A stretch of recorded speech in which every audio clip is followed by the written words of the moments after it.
Hi, this is Bill Whalen from the Hoover Institution's Matters of Policy and Politics podcast.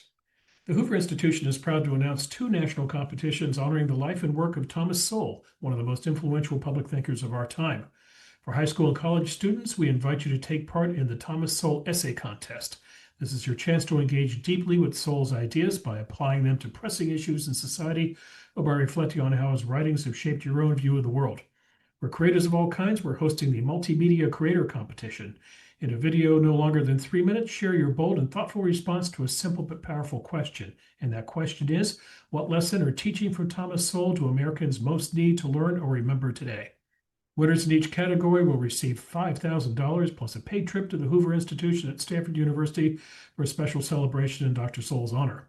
Entries are due by September 15th. For details and submission links, visit hoover.org/Thomas-Sowell-Legacy. Let me repeat that for you.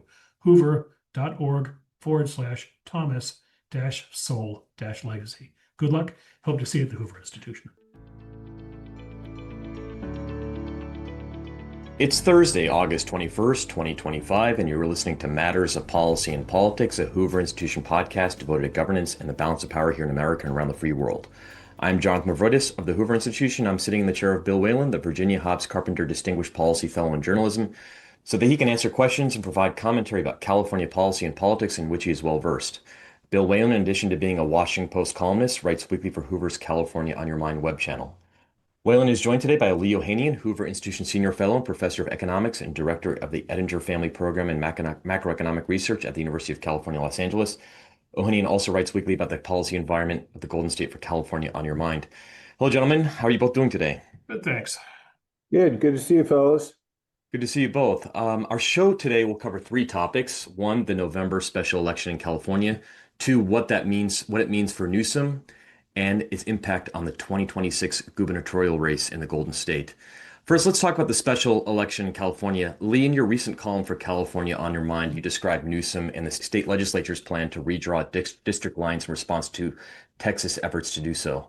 You explained that both states have been accused of gerrymandering. Republican majorities in Texas are trying to give their party an advantage in U.S. Congress ahead of the 2026 midterms, and California Democrats are trying to do the same. But for California, this will require voters to pass Proposition 50, quote, the Election Rigging Response Act, this November. Lee, can you tell us what prompted Newsom and the state legislature's redistricting plan, how the plan would reform California's system of redistricting, and whether you think it will be popular enough with voters to pass? Yeah, well, these are, I believe there's an old Chinese proverb that goes, may you live in interesting times, and we live in very interesting times here in California. You know, the backdrop of this is really the upcoming 2026 midterms. Historically, parties that win in a presidential election, particularly what we just had with Trump, with Republicans taking presidency, the Senate and the House, historically, the midterms are not a good time for the party in power. So in Trump's first term, he and the Republicans lost the House, 40 seats swung to Democrats. In Obama's first term, 60 seats swung to Republicans. That was around the time of the sort of mid-right conservative Republicans. So right now in the House, I believe there's about a seven-seat majority for Republicans. So the House is very much at risk for Republicans. Washington, D.C., the DOJ and Trump went to Texas and said, hey, you know what? You've had this enormous population growth. Perhaps you need to redistrict. And the motivation for redistrict comes from population swings. It typically is done every decade following the decadal censuses. Texas says we've had so much population growth, 2 million people, roughly 2 million people since the 2020 census. They've concentrated in Dallas, San Antonio, and Houston. We've got some districts that really merit being reconsidered for redistricting because Texas argues they were put together in a politically manipulative way. So Texas is saying, hey, you know what? We're not gerrymandering. We're actually correcting previous mistakes. Now, I'm not endorsing what Texas is doing, but that's what's being advertised. Mid-decadal redistricting is extremely right. I don't know when the last time that was done. Governor Newsom comes along and says, well, you know what, democracy is at risk here. Texas is trying to just pad the Republican majority in the House. Well, if Texas moves forward with their plan to redistrict, then California is going to move forward with its redistricting. Now, in Texas, the legislature does that. In California, about 15 years ago, we established within the state constitution a nonpartisan citizens redistricting committee to draw redistricting lines. So the governor faces the challenge of we have to deal with the state constitution. So in just the last few days, in a very rushed effort, what the Democrats in California have put together a legislative referred constitutional amendment for the November election. And if you're still with me, those of you who are listening at home, this bill, is this up for a vote today? Tomorrow is the deadline to get on the November ballot. Is that right?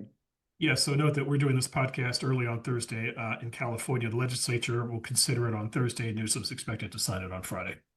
Right. Okay. So with Democratic supermajorities in the state and the assembly is almost certainly going to pass. So we'll go to voters where it just requires a simple majority. Now, and again, if you're still with me, this is a complicated amendment to the Constitution.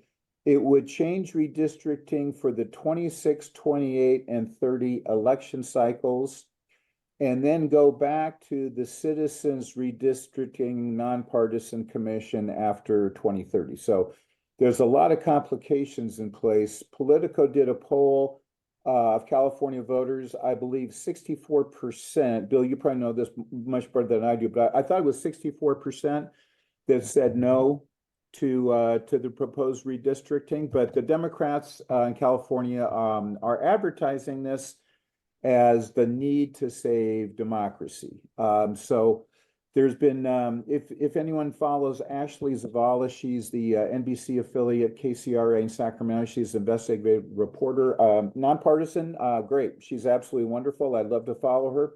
I'd encourage you to Google her name and watch 2 to 3 minute interviews that she did with Gail Pellerin, who is the chair of the Elections Committee in the Assembly, and also Sabrina Cervantes, who is the election chair in the Senate. Both are Democrats. Those interviews say more, in 2 minutes, those interviews say more than I can say about the lack of transparency and the political manipulation involved in this. And in fact, neither one was willing to give one name to the reporter of who was involved in this. And in fact, in the Zavala interview, Pellerin, the chair of the Elections Committee, was asked, were any members of the legislation involved in drawing these maps? And Pellerin answered, not to my knowledge. And then another question came in that said, well, one of these ACA 8 says the legislature is supposed to be involved in drawing these districts. So, Madam Chair, who drew these maps? Every day it's who drew these maps, and the Democratic leadership is unwilling to say who did that, and it's obvious why they want political cover. I believe Bill was the Democratic Congressional Campaign Committee from DC. Were they involved in this? I saw some reports about that. Might have been. It's primarily a fellow named Paul Mitchell, not the guy who does hair products, but Paul Mitchell is a consultant who is a genius at doing California districts. Let me expand on what Lee has talked about here. So further confusing our listeners, I hope not. So what California is looking at is a November 4th special election, a statewide election. It would piggyback on local election as well. The cost is going to be an issue here. At the 2021 recall election against Governor Newsom, that cost the state about $200 million. Why? Because the state picks up the tab for counties in these situations, and counties can spend millions of dollars in terms of printing ballots and having to send people to collect ballots and so forth. But it's these wheels in motion that really kind of make this special. So to do a November 4th special election, you have to, and why November 4th? Because California doesn't have a primary until next June. You don't have to file for a congressional run until March. But if you want to file without spending money, in other words, you want to collect signatures, you can do it as early as December. So you need to know where the districts are, number one. Secondly, if you do an election on November the 4th, California sends every registered voter in the state a ballot. Now, they send that out 29 days before the election, but they also send out ballots to military and overseas people 45 days, as early as 45 days before the election. So if you back up, I have it around September the 20th that they're going to have ballots. So you have to have these districts all lined up on September 20th, and that's the urgency in doing this kind of down and dirty way, and it is down and dirty in this regard. There is a law in Sacramento that says that normally vetting of legislation, there has to be a 30-day period, but Democrats have gone around that. Instead, they've used a practice called GANDA, which stands for Gut and Amend. What that means is if Assemblyman Mavroidis has a bill and Assemblyman Lohinian wants to do something different, he takes out what is in Mavroidis's bill and he dumps in his bill, and they vote on his bill, Lee's bill, and not your bill, even though lawmakers don't know that necessarily voting on. So that's what they've done here. Now, last night, the California State Supreme Court heard a Republican challenge to this and said, thanks, but no thanks. This is part of what's interesting about California and why it's kind of such bizarre land versus Washington, D.C., whereas you have a very a Republican conservative Supreme Court in Washington, which is kind of the backstop against a lot of matters there. In California, you have 7 members on the state Supreme Court, 6 of whom appointed by Democrats, 3 by Newsom. So that's not necessarily a sympathetic audience. So here we are headed now toward a November special election in California. And gentlemen, we're kind of in this period of hyper politics in California. We've had regularly scheduled elections each year in this decade, with the exception of 2023. It's sort of like in the beginning of this century, where you had 6 statewide elections in the first 7 years in the early 2000s. So I do wonder, as we look towards a special election, Lee, when we look at turnout, when we look at messaging and so forth, I think one factor might be fatigue, that voters just might be a little tired of politics by the time this comes around. Absolutely. I mean, just when you thought we could take a break from politics, of all the craziness of last year, along comes gerrymandering. And there's no sense in there's no hiding what California is doing. It's blatant gerrymandering. Now it's being offered as a way of counteracting what Texas is doing. And of course, what in the piece, Jonathan, that you talked about that I wrote for California on Your Mind last week, I noted that this opens the door to what could potentially be a very destructive war among states, redistricting. So Texas is almost certainly going to go forward with redistricting, which means California is going to try based on the November special election. Then what happens if Indiana tries to redistrict, for example, or any other state? I think it's just potentially very damaging and destructive. And just to give you a sense of how the California map would change, California Republicans already have relatively little representation in the House. Right now, they have 9 out of 52 seats, which is about 17% of the House seats. And what I did in that piece is I compared state voting patterns in the last presidential election. And then compared those state voting patterns to representation by Republicans in a number of states that have at least 8 House seats. And California right now is the second state. New Jersey is the first. It has the second widest margin between those who voted for Trump in California. About 38% of Californians voted for Trump. Only 17% representation of Republicans in the House.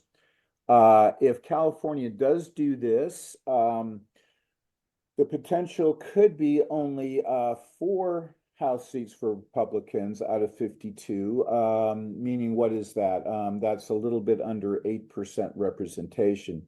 Right. And based on what I know about we keep talking about the maps. Based on what I know about the maps, here's how the composition would change. Right now, there are roughly 10 competitive, there's roughly 9 competitive districts in California, meaning that there's no more than a 10 percentage point difference between Republicans or Democrats. That's what we see right now, 9 competitive districts. The redistricting would drop that from 9 to 4. The number of fairly solid Republican districts would drop from 5 to 4. The big difference would come in districts where Democrats have between a 10 and 30 percentage point lead. That would change from the current 11 seats or 11 districts to 24 districts. So it's hard to look at this and be happy. I think even if you are worried about Trump, in that interview I spoke about with Gail Pellerin and Ashley Zavala, Pellerin, while ducking the question of who drew the maps, started a diatribe about Trump and talking about how we live in an authoritarian state and we no longer have democracy.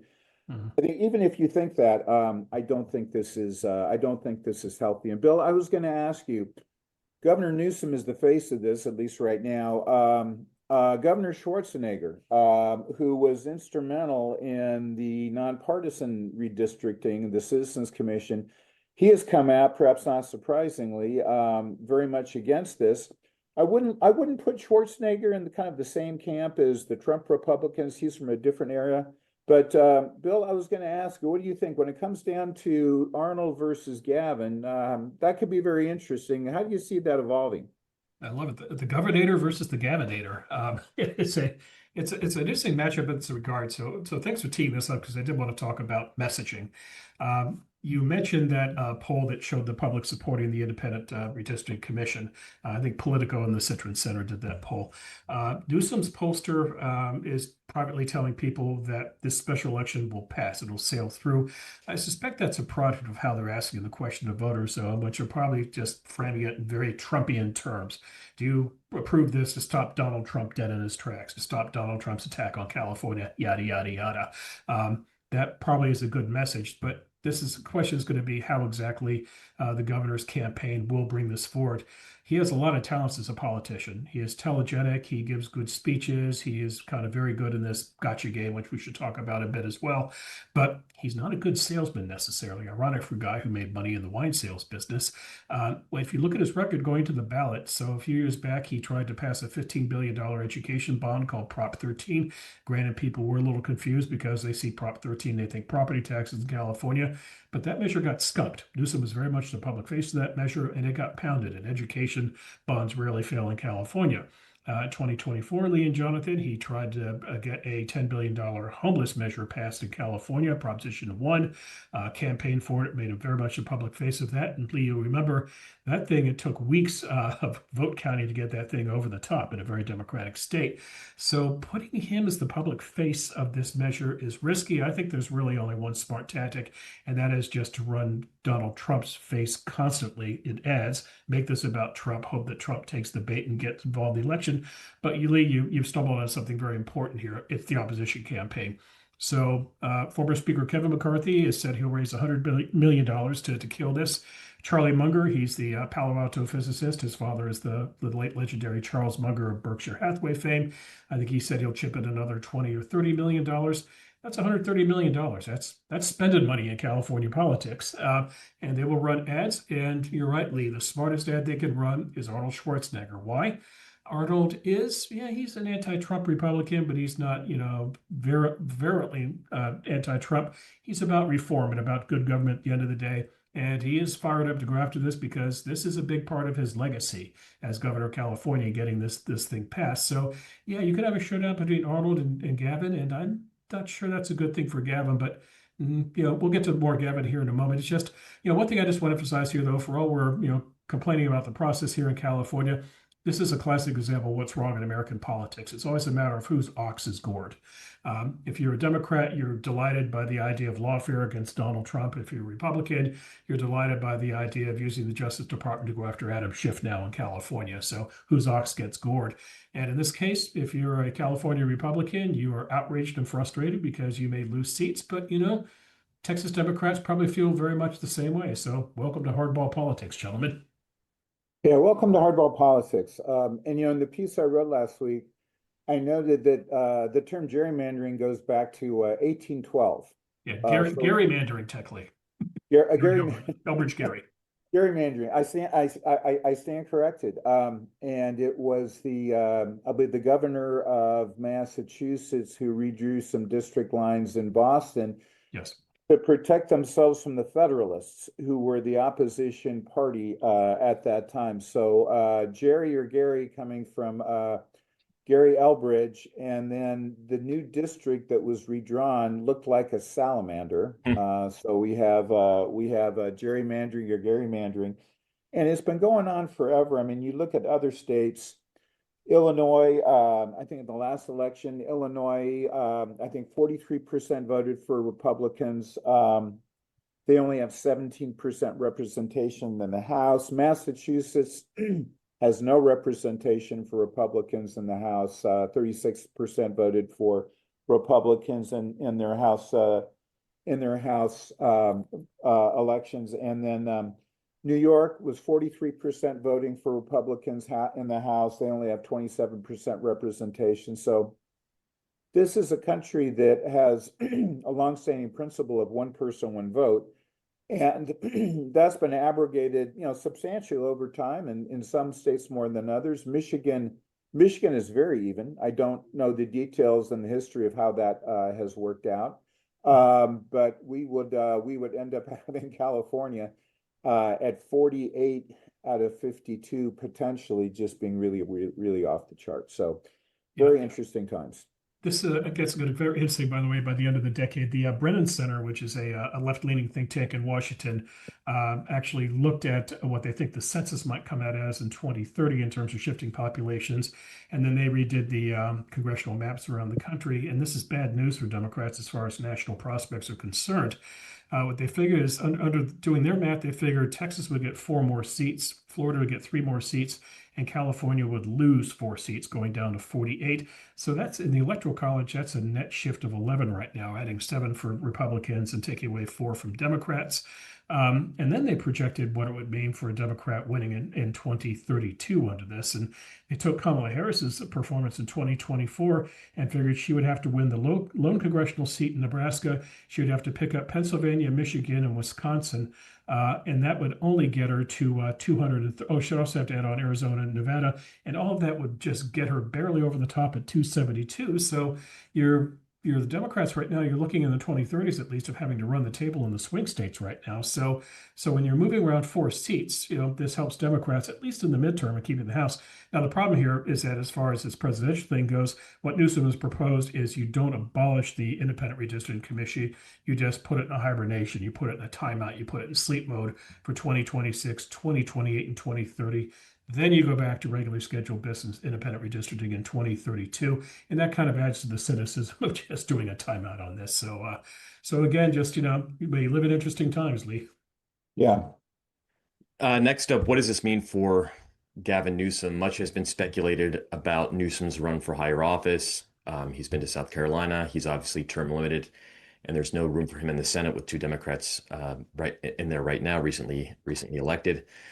In appealing to his base, Gavin's put on a tough guy hero act against what he perceives as authoritarianism on the right, while using his podcast to invite the likes of Charlie Kirk and Steve Bannon, which we've talked about on this podcast, to pivot and signal to voters nationwide that he can also strike a moderate and conciliar tone. With that said, does this redistricting overhaul present a massive gamble for Newsom? Should he lose, will he appear as a diminished governor on the national stage? Bill? I am very contrarian on this in this regard. First, let me back up a second. We did a little mini conference here after the election here at the Hoover Institution. We invited both Republican and Democratic pollsters who were out in the field in 2024 to talk about the 2 parties and their perceptions. And a theme emerged, at least in terms of their take on the Democratic Party. They said the party's problem writ large is perceived as too weak and too woke. So this explains in part, I think, what Governor Newsom is up to here. He isn't addressing the woke side of things, so he did dance around that on the podcast, as you mentioned, Jonathan. He's going after weakness, right? And the idea just, we're going to try to take down these alpha Republicans by being alpha ourselves. I'm not sure if it passes the authenticity test. We'll find out on November 4th whether or not, but that's his thing right now. But I think this is actually a pretty smart move for Governor Newsom in this regard. One of my favorite columns ever written was one written years and years ago. It was right after the royal wedding of William and Kate Middleton, and the title of the op-ed was called "Pippa Can't Win," and it was referencing Pippa Middleton, the very attractive sister of Kate Middleton, who was the maid of honor at the wedding and kind of stole some of the thunder from the wedding for her fabulous derriere and her dress. It became kind of an international sensation. And what the column was noting was that after the wedding, Pippa became a celebrity and she started monetizing off it. And suddenly she was contracted to work with the Today Show, with NBC, and some other things. And the point of the column was that she can't win in this regard. Whatever she does in the business side of things, it will be because of her association with her sister. And whoever she ends up marrying in life, while he may be a wonderful fella, he may find the cure for cancer, he's not going to be the future king of England. So Pippa can't win in that regard. But I would argue Gavin can't lose in this regard. He obviously doesn't lose if Proposition 50 passes and he gets his way. He's now a hero in Democratic circles. He may have helped deliver the House for them in 2026. But what if Proposition 50 fails? Yes, embarrassing because it's his baby. Yes, egg on his face, but he'll still get credit with the National Party, with activists, people out there who vote in primaries in 2028 for, unlike other governors, fighting the good fight and trying to pick up seats for the House. As for back in Sacramento, yeah, it's embarrassing, but first of all, he's already kind of semi-checked out of the job. The National Review was kind of summed it up brilliantly the other day. They said unannounced presidential candidate and part-time governor Gavin Newsom, but he will still have 1 year left in office, and he still controls a lot of influence in Sacramento with the budget process and the legislative process. So he would be a lame duck, but he could still wield some influence. So I just don't see how he loses this scenario. And again, this gets back to the very cynical nature of all this. He's doing this to get attention. He's doing this to position himself for 2028. Polymarketing right now has him at about 28%. That's double what AOC gets. Now, a lot of that's just based on the current name recognition. But in terms of setting himself up for a run after he leaves office in January 2027, I think this is a really smart move on his part. Bill, I agree with you. It's a smart move. And, what I'm looking at is recent polls about his favorability and approval ratings. UC Irvine runs the approval poll, and their latest one, I believe, was in July.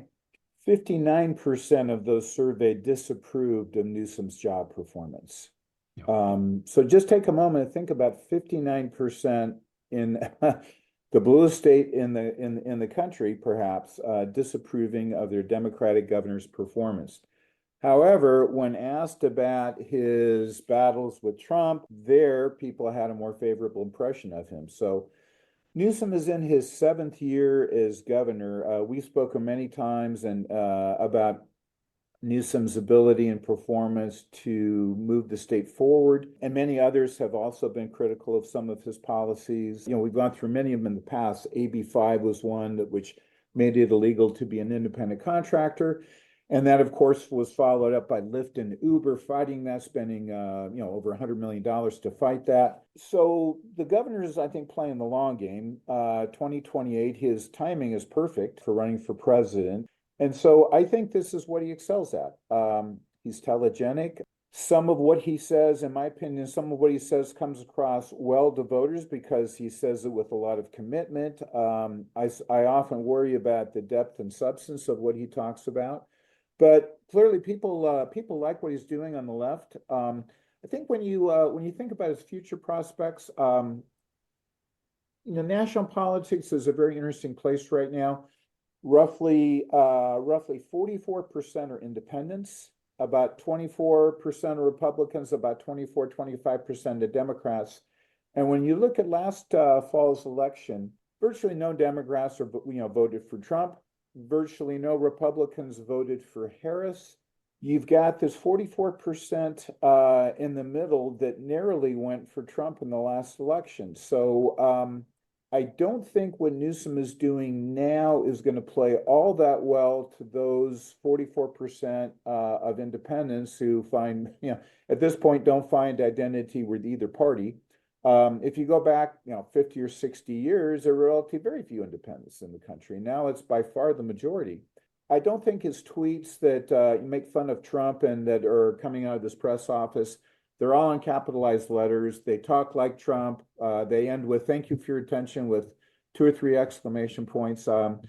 I don't find those particularly compelling. I think most parodies of Trump fall flat just because he is Trump. He's been doing this his whole life. Yeah, I do think he's playing to his strength. I don't know how well it will serve him nationally. And the Democratic Party is in such trouble now. Not to say that not to say that the Republican Party is not, but AOC is going to take over from Sanders for the progressives. Newsom is very different than Buttigieg. He's very different than Andy Beshear, very popular Democratic governor in Kentucky, which is a red state. He's very different from Josh Shapiro in Pennsylvania. So this is his shtick. This is what he does well, but I don't think it will. I don't think it'll be enough for him down the road.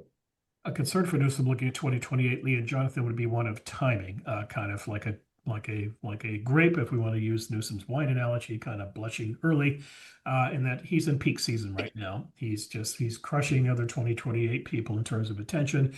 You see the poly market numbers. Politico did a statewide poll the other day where they asked Californians who they would support for president. That's within California. He topped former Vice President Kamala Harris, I think something like 24-19 or something like that. I'm just guessing numbers here right now. But they named 4 Democrats in that poll: Newsom, Harris, AOC, and Pete Buttigieg. If I'm Gavin Newsom running for president, I like my odds in that field. That's not a terribly strong field, but the reality of those presidential politics don't work that way. You don't look 3 years out at the field and kind of nail who the nominee is going to be. Things change, and parties oftentimes look for the new shiny thing, the new thing, as they say here in Silicon Valley. If you'd done a poll of Democrats in 2005 after the loss of George W. Bush, Barack Obama does not register as a presidential candidate. And yet, 2008, they go with Barack Obama. You do a poll of Republicans after in 2013, after the loss to Obama, Mitt Romney, Donald Trump is not going to lead the field either. So things change. And I have a sneaky feeling the future of the Democratic Party might not be Gavin Newsom. It might not be one of the other current governors who get a lot of attention, like Beshear, who you mentioned, or Shapiro in Pennsylvania, or Gretchen Whitmer in Pennsylvania. I would look maybe at Wes Moore, the governor of Maryland, who is staying out of a lot of these woke battles right now. Very interesting. So Democrats are up in arms because Donald Trump sends National Guard troops into Washington to quell crime, and Democrats are going nuts about authoritarianism and what Governor Moore is doing at the same time. He's pointing out, look at what I've done in Baltimore in terms of crime. In other words, he's pointing to a record. I think that's smart long-term politics. So Democrats may go for him. They may look at the new governor of Virginia if Abigail Spanberger wins that election this fall. They may look at the new governor of New Jersey as kind of the next thing, if you will. In other words, I kind of wonder if there's going to be a little gen turnover. Newsom has been involved in politics. By 2028, it'll be 25 years since he was first elected mayor of San Francisco. That is a long time in politics. That is an awfully long record. And if I'm a Democrat making the realpolitik decision of what I want to nominate, having seen what happened to Kamala Harris in 2024 with someone kind of mildly attached to California. Remember, they used this one ad against her on gender reassignment surgery to show she was kind of California out of touch. Imagine what they could do with Gavin Newsom. So that might give me concerns to go in Newsom's direction. So yeah, just, he may get a moment in November. He may be hailed as a hero for the party, but, the question will be, what does he do after that? Yeah, best case scenario for the governor is that Proposition 50, the redistricting, that voters approve it. Yeah. So that'll be huge for him politically. But Bill's really interesting when you note that Obama kind of came out of nowhere to win.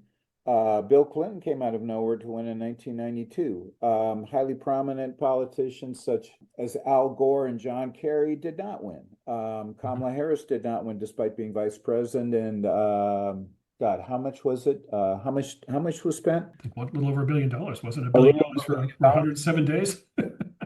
So yeah, so I agree. It's way too early. This will be in. So this will, if it happens in November. That's 2 years before the race. So those interesting names. The Maryland governor. Yeah, he's quite popular. Yeah, when you look at the possible slate of candidates and whether they can beat Vance or whoever emerges from the Republicans. It's interesting, Bill. It was either yesterday or the day before. The chair of Bed Bath Beyond and who among us has gone to Bed Bath & Beyond? Sorry, I'm having. Wait, how many times do you think Gavin Newsom has been to Bed Bath & Beyond? Yeah, no, I mean, my wife, bless her heart, I won't say she dragged me in there, but it's been a while. So So the Bed Bath and Beyond chair said, we will not open or operate retail stores in California. California's created one of the most overregulated, expensive, and risky environments for business in America. It's a system that makes it harder to employ people, harder to keep doors open, and harder to deliver value to customers. So Bed Bath Beyond, of course, went through bankruptcy, and now they're emerging from bankruptcy, and they're opening small retail stores in a number of states. I believe Newsom's response was something like, we wish you well in being relevant again. And that contrasts sharply with the mayor of San Jose, Matt Mahan, Right. who is, Billy, he's a Democrat? Mahan is a Yes, Democrat. he's a Democrat. Yeah. And Mahan was quoted as saying, in response to the Bed Bath & Beyond statement, Mahan said, "This is serious. We're shooting ourselves in the foot. We need to acknowledge that.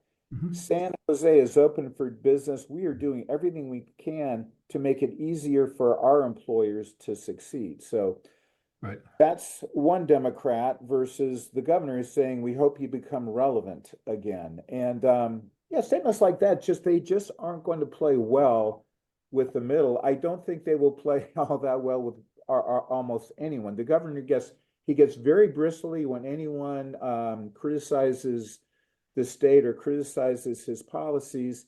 And I think politically he would be better off to get out in front of this because there are so many visuals to show just there's some wonderful visuals of California. Those aren't going to emerge in 28.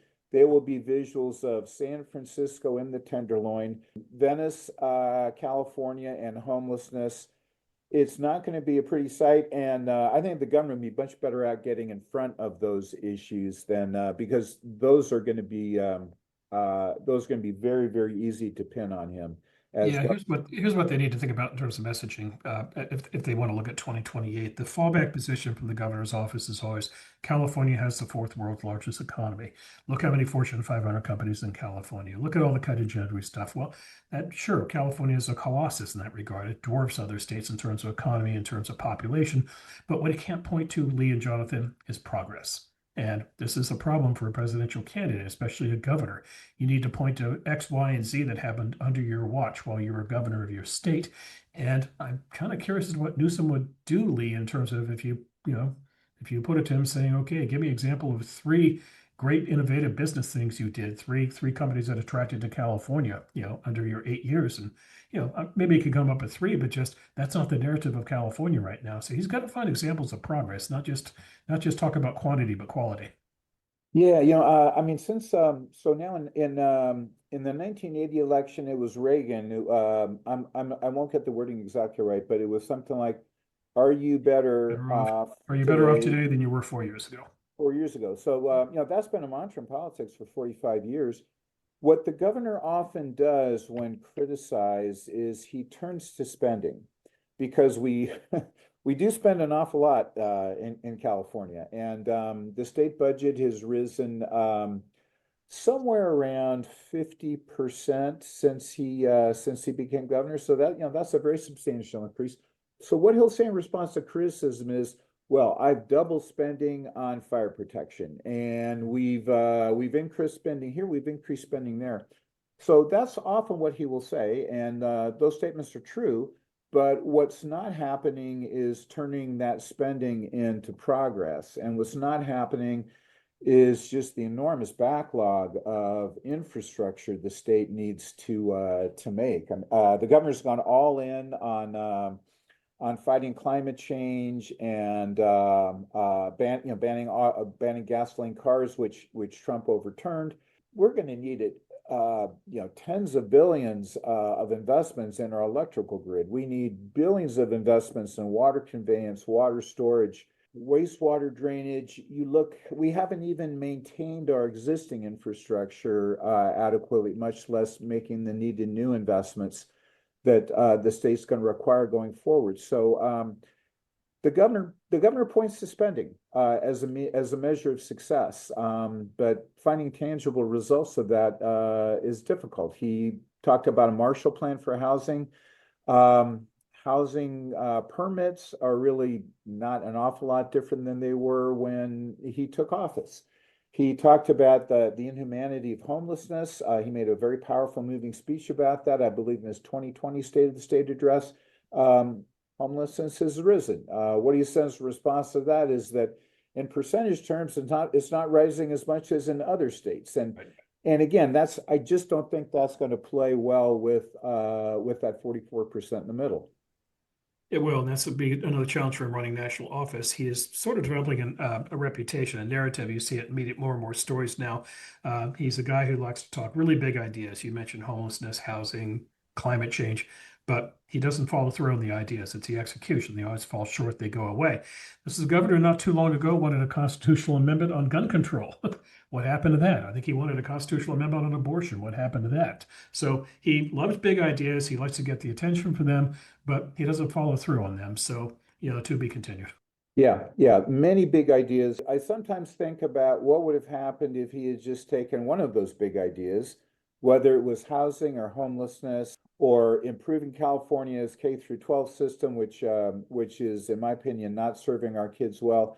If he had just picked one and said, I've got 8 years to get this done, let's see what we can do. I often wonder what would have happened with that. Kudos to the governor for signing legislation that changes CEQA significantly for urban housing. We don't have time to go into today, but my opinion is it's not really going to make all that much of a difference. But I do applaud his signing of those bills and his threats to say that he was not going to sign the budget unless CEQA was substantially amended. So that shows what the governor can do. I wish he had done more of that during, and perhaps he will do more of that in his last couple of years in office. But it's a governorship of a lot of the spending, and in my opinion, not as much to show for that.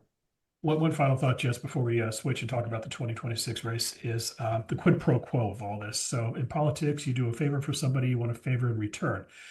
You've seen this in terms of getting Prop 50 through the legislature.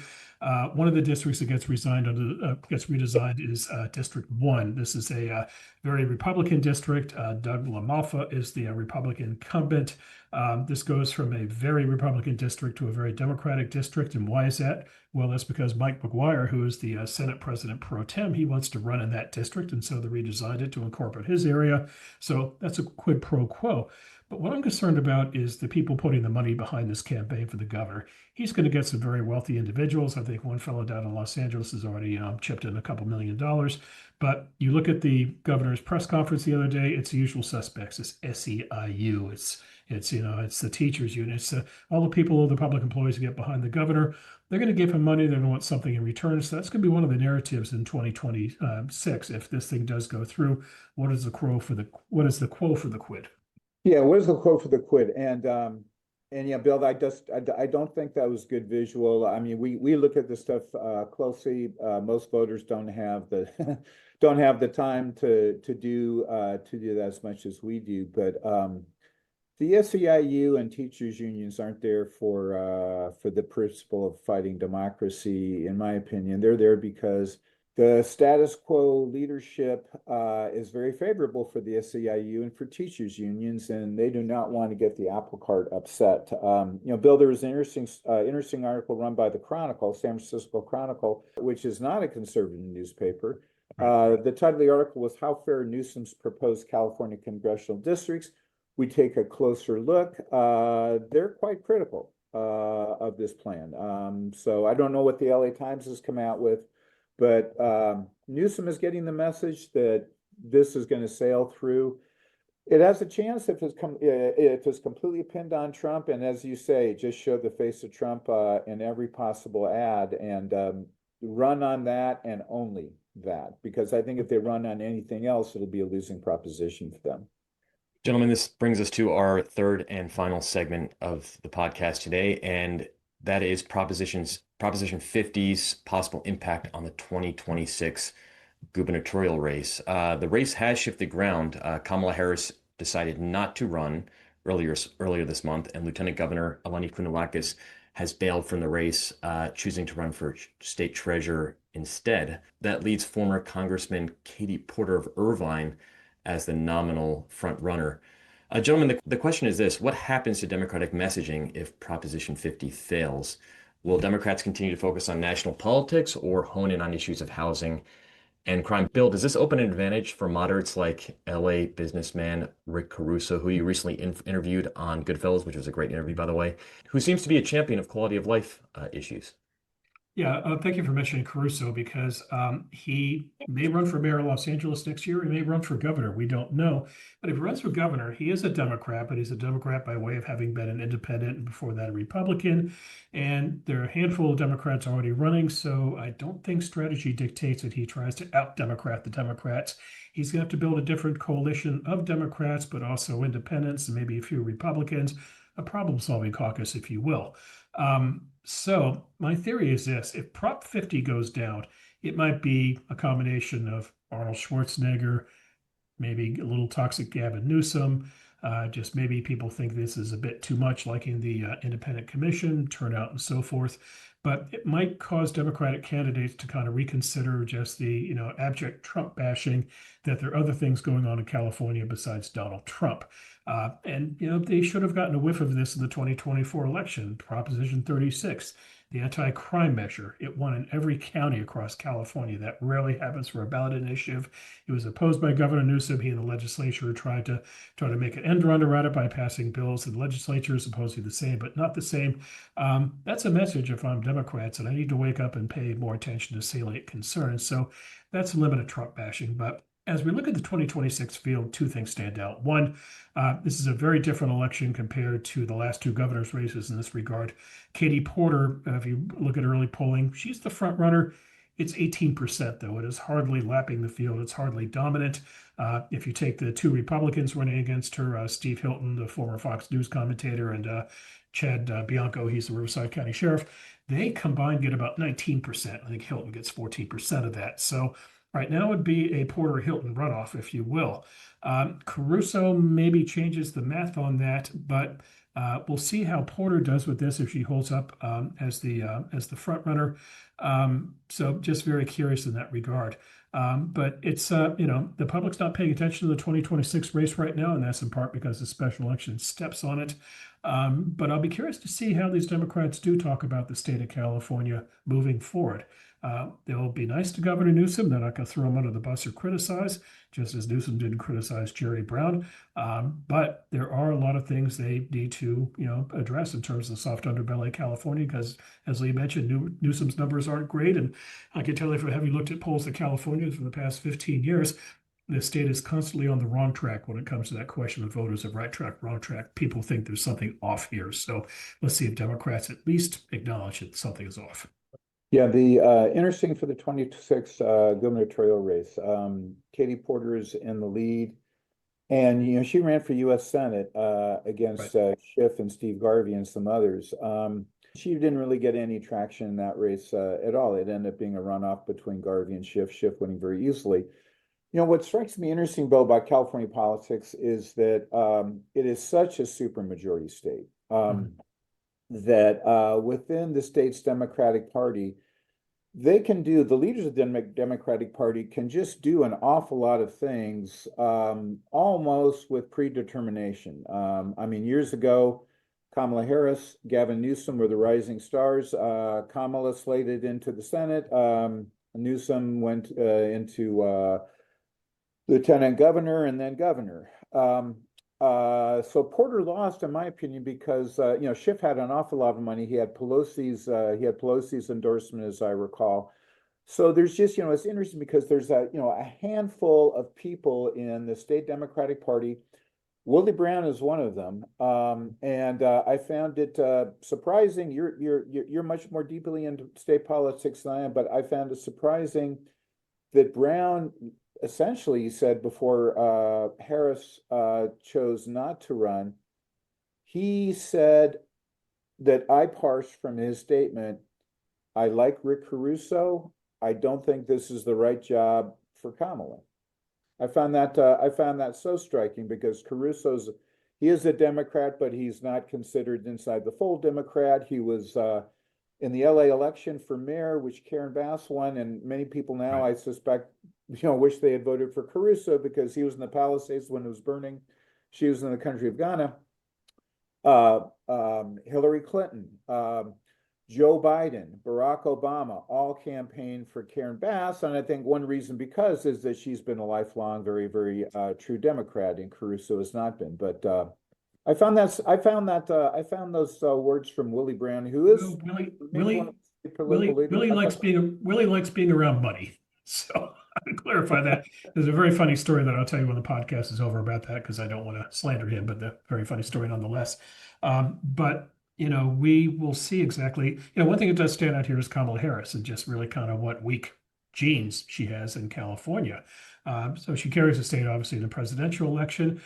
She was the front runner for the governor's race in terms of name recognition, pretty much. But then she doesn't run for governor, and then that poll comes out showing her trailing Newsom inside of California. This is a really astounding thing when you look at it. Sitting vice presidents usually have a pretty easy shot at getting the party's nomination. If you handle that job right, you've done a good job of building up IOUs and chits. People like the office, and so you can get the nomination. But former vice presidents to kind of tumble that far that fast shows you that she really does not have a hold on the California Democratic Party and the National Party for that measure too. So again, this kind of adds to the open question of Democrats moving forward. It's there was no Jerry Brown successor in 2018. Jerry Brown was kind of a unique act. Now, there could be a Gavin Newsom follower in terms of style, but we'll see if any other Democrat mimics that, or again, if they look at the polls and decide that, voters are hungry for something a little different. But you know what, Lee? It is a super majority party state, and if a Republican ends up on the ballot, then it doesn't matter what the Democrat does, pretty much. And that's one thing I'm looking at with Prop 50. I'll stop running my mouth after this. It's potentially a very good moment for Steve Hilton. Why? Chad Bianco kind of has the Trump lane in terms of being strong on immigration and kind of very Trumpy in his, sort of cowboy presentation. Hilton, on the other hand, is kind of running a little more cool policy intellectual campaign. And he's promised that if Prop 50 passes, he will go to court to try to kill it in court. So it's a ticket to ride for him in terms of getting Republican votes. But again, this is the Pyrrhic victory that is California politics. A Republican, you win the primary, you're pretty much dead water in the general election, which gets to yet another tactic. Will someone like Katie Porter, if she feels that she's in a good first place position, will she use her money to elevate herself to make sure she finishes first or second? Or if she's confident in finishing first or second, does she do what Newsom did in 2018, pour a lot of money into attack ads against a Republican rival, figuring that'll elevate the Republican and get that Republican as your opponent in the general election? I wasn't so surprised Harris withdrew. What I can just conjecture about her and her skill set, the governor's job, I don't think would have been a good match for her. That's not to be pejorative about the former vice president, but it's become almost an unmanageable task. Jerry Brown, I think many people would say he was a very successful governor. When you talk one-on-one with him or in a small group of people, he will talk about just the many frustrations he had, the many challenges he faced with the state legislature, trying to reform CEQA, trying to reform the state's pension system. Brown was much more, I think, of a pragmatist. He was not, I would call, a progressive Democrat. It's just an extremely difficult job. I don't think it would lead to necessarily higher office for her. I am puzzled by why her numbers are so low here. It may just be because the governor is in the spotlight every single day now, and she is not. Nevertheless, she can raise money very easily, and that can do a lot in politics. It is curious about Caruso because he can self-finance a campaign. He spent over $100 million of his own money on the LA mayor's race. So if he does choose to run, whether for LA mayor or for California governor, he has a lot of money personally that he can throw at that. And Republicans in the past have often said, we just can't get money get money because people assume we're going to lose, and therefore we can't get money. We can't run a good campaign, and we lose. It becomes a self-fulfilling prophecy. Caruso, even if he's not the most adorned Democrat in the party, he can get a lot of money on his own. Yeah, keep in mind, though, money is not a guarantee of success. While Arnold Schwarzenegger is fabulously wealthy, and that came in handy for the recall election and his re-election in 2006, Meg Whitman. So enough that. But, just one final thought on Harris, and we can close up. Yeah, it's just remarkable that she, has just kind of fallen this quickly in politics. But I really was not surprised that she did not run for governor. And this is, to the proverbial broken clock that's right twice twice a day, and I was right on this, but I just figured it this way. I don't think there's ever been a 3-star general who wanted to become a lieutenant colonel or a 1-star general. And when you're vice president, going back to being governor of California, unless you really love policy, unless you're just a hopeless romantic when it comes to your home state, you're not going to want to run for governor. You want to run for president. And so I just never understood why she would want to kind of punch down from your office, if you will. And maybe at least she did look at what a difficult job this is. It's a headache job on a daily basis. And maybe just decided that life is short and there's a better path for her. She does have a book coming out soon. I guess I will buy it and read it. I'm a glutton for these things. Final note, by the way, the Gavin Newsom autobiography, which was supposed to come out in the spring and then got pushed back to the fall. It's now coming out next February. So stay tuned. Great analysis, gentlemen. As always, thank you for your time. You've been listening to Matters of Policy and Politics, the Hoover Institution podcast devoted to governance and balance of power here in America and around the free world. Please don't forget to rate, review, and subscribe to this podcast wherever you might hear it. And if you don't mind, please spread the word, get your friends to have a listen. The Hoover Institution has Facebook, Instagram, and X feeds. Our X handle is @HooverInst, that's @HooverInst. Bill Whalen is on X, his handle is @BillWhalenCA. And Leo Hanian is also on X. His handle is @Lee_Ohanian. Please visit the Hoover website at hoover.org and sign up for the Hoover Daily Report, where you can access the latest scholarship and analysis from our fellows. Also, check out California on Your Mind, where Bill Whalen and Leo Hanian write every week. Again, this is Jonathan Mavoida sitting in Bill Whalen's chair this week. He'll be back for another episode of Matters of Policy and Politics. Thank you for listening. This podcast is a production of the Hoover Institution, where we generate and promote ideas advancing freedom. For more information about our work, to hear more of our podcasts, or view our video content, please visit hoover.org.